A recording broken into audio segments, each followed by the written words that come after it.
just keep in mind what is what's coming. Okay, I'm gonna pop it off long enough to go over a couple things. I'll throw it back on. Okay. All right, so this is, again, the last 2 weeks of the first 6 weeks. The biggest thing is to make sure that you're staying on top of your work. If you're missing anything, if you need to make up anything, any missed tests, quizzes, assignments, you better jump on it, get it done. Please don't wait to the last minute on any of that stuff. And again, the later it is, the more points you're going to lose from late work. So keep that in mind as well, because those late points are going to be kind of painful depending on how late it is. All right, let's see what else we got. Again, there's silver lining. All right, after next week, we get a nice little 3-day weekend with President's Day coming up, so that's a good thing to look forward to. One reminder, I don't know if you guys have even paid attention to it. They sent out an email, I want to say it was last week maybe, that we're off that Monday for President's Day, which is an A day. And then that Tuesday, the 16th, is a remote day for everybody across the board.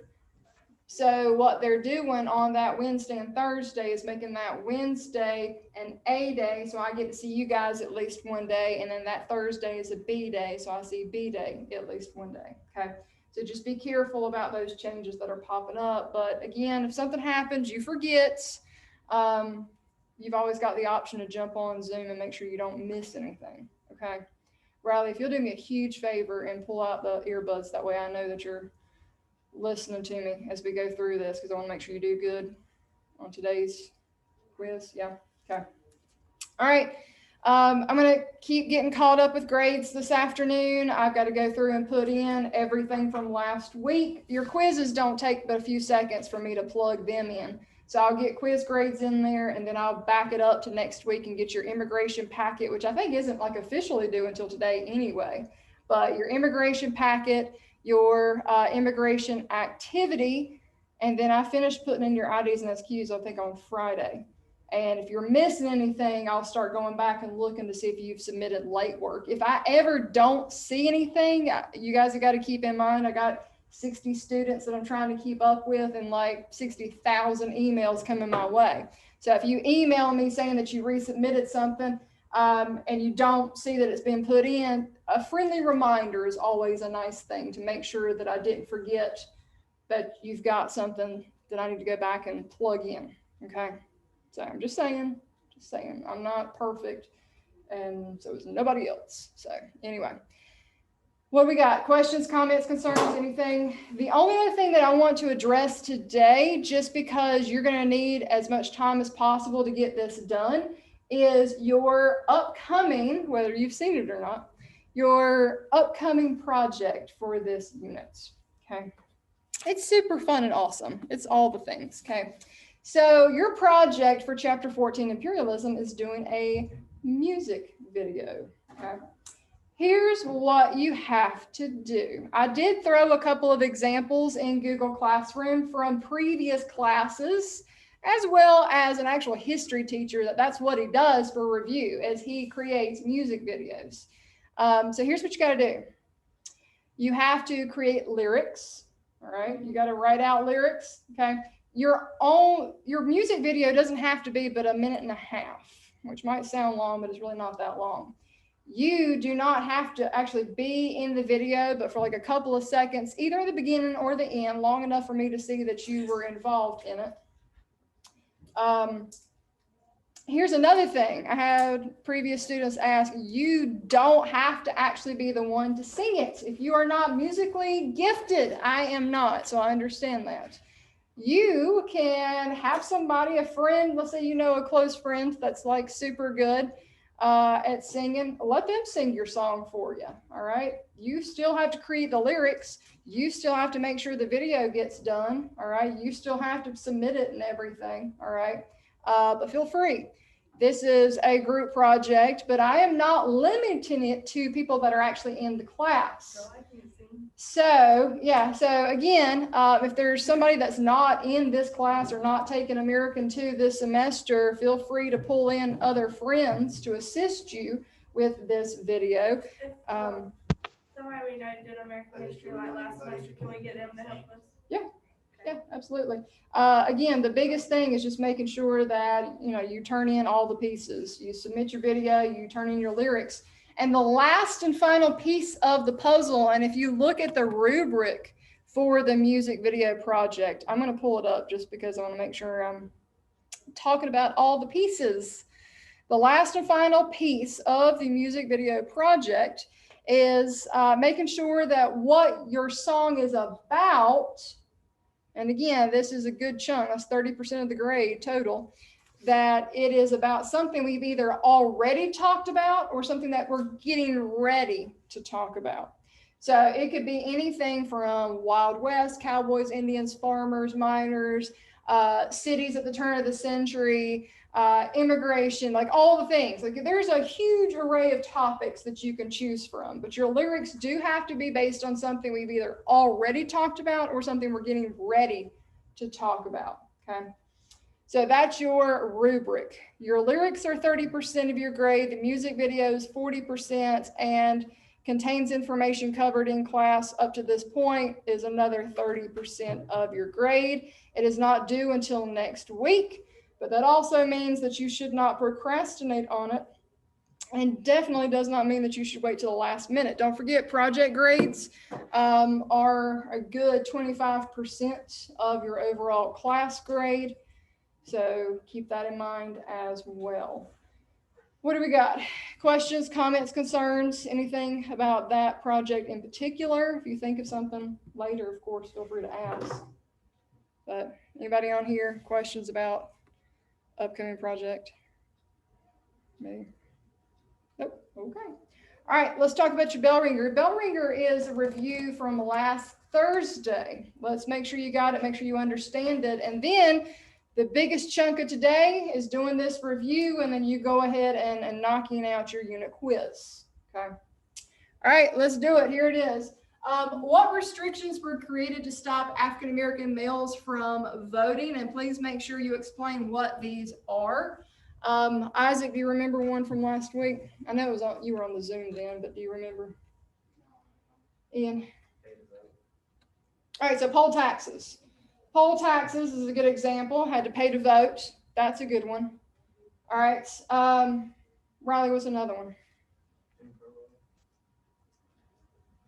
Yeah, that's good. I don't know that I had that in the top three. You're right. Yeah, Jim Crow laws did put restrictions, but there are a couple of specific ones that I am looking for. And you had to make sure you could take the test, right? Literacy test. Knowing how to read and write. So literacy test, poll taxes, and last but not least, Jasmine, do you remember that big three?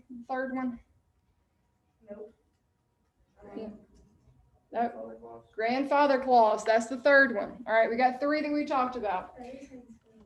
Poll taxes, literacy test, and grandfather clause.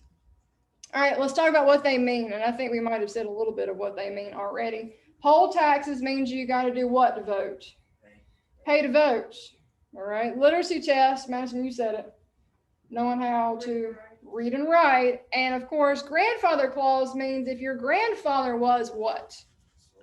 A slave, you can't vote. So these are all restrictions that were put on African American males. And why do I have to specifically say males? Women cannot vote during this period of time. Women don't get the right to vote until 1920, and we are not there yet in this class anyway. Obviously, we're past that now. All right, that is your Bellringer question. Make sure that you have got it answered and submitted. Again, it's a good review and preparation for our unit quiz. Any questions, comments, or concerns before we get into our review? We're good so far. I'll keep watching my people online. Okay. All right, this is it. We're going to get into our quiz. I am literally going to go through all the questions. It is all multiple choice and matching. We're going to knock out this quiz and get it done so that we can officially start fresh and intro into your next unit tomorrow. Your next unit tomorrow is actually a combo unit, getting into what I call the isms. Imperialism, what am I saying? Imperialism, progressivism, and isolationism. All right. The United States had decided that it was going to isolate itself from the rest of the world while we're trying to build up our industries and factories and focus on us, right? It makes sense. But if we want to compete and be a world power like Great Britain, France, Spain, Germany, Portugal, if we want to compete with these old world powers, we need to do what they're doing. We need to have colonies and territories and start building up our power and expanding where we've got territories, which is how we become more than just the continental U.S. What states do we have that are not connected? Hawaii. And Alaska, Hawaii and Alaska. So we're about to talk about how we get Hawaii and Alaska, which is, they're the last two. They're 49 and 50, the last two of the 50 states to be added. So they are territories. Okay. And what about Puerto Rico? Getting Puerto Rico as a territory. We have the Philippines as a territory for a period of time. They're their own country now. And Guam. So we do develop colonies and territories. So all that. Puerto Rico, then why are they always in like such a dump? Like we haven't helped them or anything? Because when I say territory, they can still govern themselves and do their own thing. We just kind of, it's almost like a big brother thing. Like we'll step in and help when needed. They've been we just haven't helped. Yeah, I get that argument, and I want to kind of table most of that for tomorrow. But they kind of, I don't know, have their cake and get to eat it too, kind of thing, to where they do their own thing. They have their own government. They control what they want, how they want, where they want, but they have perks of getting our assistance in and when and if needed. They can join our military. If the citizens want to come into the United States, they get prior choice over an immigrant from another country. So there are certain perks that they get. Again, the argument of whether or not we've been the best big brother is definitely a argument for another day. But we're going to talk about how that comes to be, because we're getting ready to get into a war. In 1898, we get into the Spanish-American War, which is what is the very beginning of getting us these new territories. Okay. All right, let's do this. Here's the review from that. This is all last week. We went through the whole unit last week. All right, by the 1890s, more than half of all immigrants in the U.S. are from where in Europe? What do we consider new immigration? What parts of Europe are they coming from? Southern and Eastern. Southern and Eastern Europe, which I'm not making you name individual countries, but yeah, Southern and Eastern Europe is what we call new immigration at the turn of the century. Good. All right, it says many labor unions opposed immigration, arguing that most immigrants are doing what when it comes to jobs? Not just taking jobs, but what's the other big issue about jobs? Pay. They're keeping wages low. Because answer me this, yes or no, do we have minimum wage during this time period? No, we do not. So if I know John will work for 3 cents an hour, then I'm going to fire Phil because I'm having to pay him 8 cents an hour. He's expensive. I'm going to fire him, right? And they can't. There's nothing stopping them. So they're keeping wages low. New technology is going to help farmers produce more crops during this time period, which means if I can produce more, then I can do what to my prices? Keep prices what? Keep prices low, which means I can sell more and make a bigger profit. So technology is good most of the time. William Tweed is going to be part of what? We talked about this on Wednesday of last week. You even had a Bellringer question on this, I think Thursday of last week. What's going on in major cities like New York, where these political parties are controlling all of an area?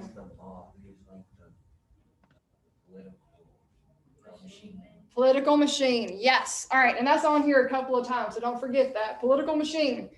William Tweed has a political machine that is controlling all of New York City. which means he's keeping power how? He's like, basically like bribing him. For what? But what does he want from you as a citizen? A vote. That's it. One word, vote. That is your answer. That is your answer, because here's the question that asks that. Political machines provide city dwellers with necessities like jobs, housing, police protection in exchange for what? Say it again. Votes. That's what they want. They want votes. Good. All right. Let's see. What is the philosophy that Americans with a great deal of money use it for social progress? This was part of your IDs from the other week, that they're going to use money to create and build libraries and concert halls and things like that. Anybody remember this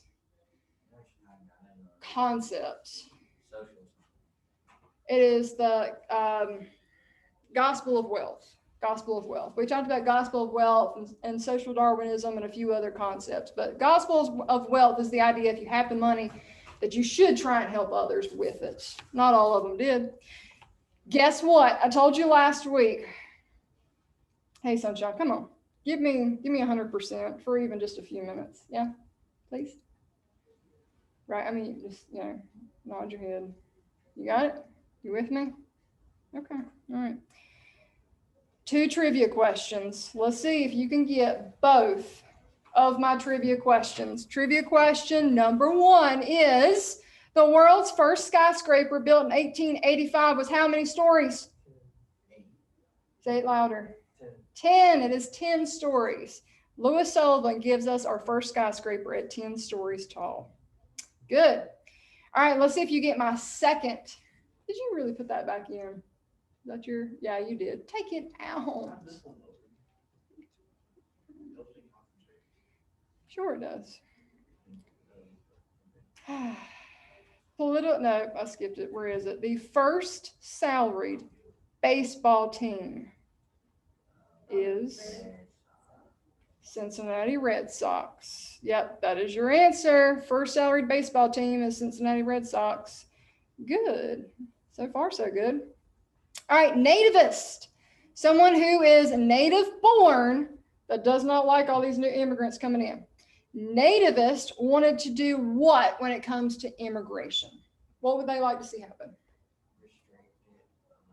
Either cut it off or restrict it. Right there. Good. All right. Next. All right. Granger laws. Remember, farmers started up their own third party before they become part of the populist party. Okay.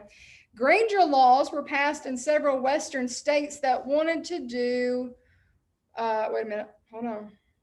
Oh, wanted to limit the power of what major company? Think about Vanderbilt. He's controlling a lot of these. Railroads. They want to restrict railroads and how much railroads can charge, right? Because they're shipping their crops to market. Yeah. All right, so you got to figure out how to complete this. If European immigrants are checking in through Ellis Island, where is it that Asian immigrants are checking in through? Angel Island off the West Coast. Good. So far, so good. All right, we're halfway through. Only a few questions left. Here's a good review question. In the 1860s, Chinese immigrants came to the U.S. to work on what? Work on the railroads. Yeah, there it is. Work on the railroads. Tammany Hall was a blank in New York City. I told you there's a couple of repeat questions. We've already said the answer one time. What's controlling New York City? A political machine. Again, if you say it enough times, you'll remember it. You'll get it. All right, we talked about President Garfield last week. Unfortunately, Garfield is going to get assassinated because he refuses to give a government job to somebody who just wants it, right? So in his honor, we create the Pendleton system, or Pendleton Act, rather, that says now if you want a government job, what? Got to be educated and meet requirements. And a big one of those requirements is taking a test. Like if you wanted to go work for the U.S. Postal System, which is an agency of the U.S. government, you do have to go and take a test, a questionnaire, whatever. And they do background checks, all the things. But anyway, got to do meet qualifications, take tests, whatever. Let's see. Test on what? Just like government stuff? Or like just a general test? I should know the answer to this because I've actually seen some of the questions that are on there. But I'm drawing a blank. Like, it is a lot of like common sense questions that if you mess up on this, then you probably should not be working there. I mean, God, I don't even know what a good example would be. Like, and it's like ethical questions too. Like if you see a package that gets dropped by another carrier, do you ignore it? Do you pick it up and turn it in? You know what I'm saying? Like asking, just making sure you know to do the right thing. You know what I'm saying? Okay. All right. 2 more questions. And then there's a matching section to make sure you know these people. There is a court case that happens during this time period. We didn't talk about that court case. We just said the result of it. The result of it is that the federal government is the only one to regulate trade and business, and they're the only ones that can step in and regulate the railroads. You know how the farmers wanted to change railroad prices? Only the federal government can do things like that. And last question is talking about the election of 1896, where they're trying to change our currency over from gold to silver, but no, we keep it. The silver standard or gold standard stays. Those gold bugs want to keep democracy alive and keep us with gold back in our money. All right, let's see. Who does what? Who is the woman that creates what's called Whole House, but it's our first settlement house or homeless shelter for women and children? What's her name? Anybody remember this lady?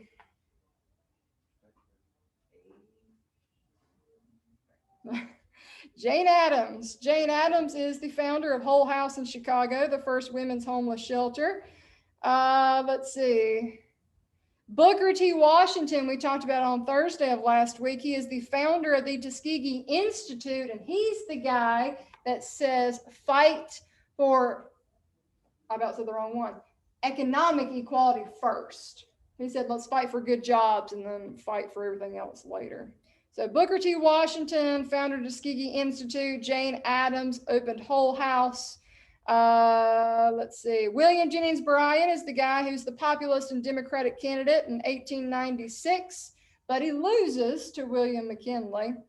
And last but not least, this guy was in your notes, but I'm pretty sure we didn't spend time to talk about him because I was in a hurry and we have a lack of time as it is.